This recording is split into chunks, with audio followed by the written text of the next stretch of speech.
కాకినాడ జిల్లా గొల్లప్రోల్లో నెలవైన పురాతన శ్రీ రాజరాజేశ్వరి సమేత శ్రీ ఉమారామలింగేశ్వర స్వామివారి దేవాలయం కోటి దీపాల వెలుగుల్లో ప్రకాశించింది. కార్తీక మాసం చివరి రోజున 108 మంది దంపతులచే నిర్వహించిన కోటి దీపోత్సవం భక్తిరస భరితంగా సాగింది. ముందుగా అర్చకులు గణపతి పూజ, శివ పంచాక్షరి పూజ, శివార్చనలు జరిపారు.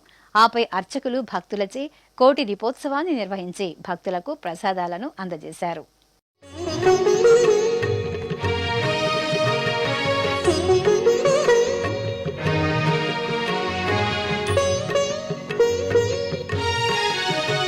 ప్రభుం ప్రాణనాథం విభుం విశ్వనాథం జగన్నాథనాథం సదానందభాజం భవద్భవ్యభూతేశ్వరం భూతనాథం శివం శంకరం శంభుమేశానమీడే.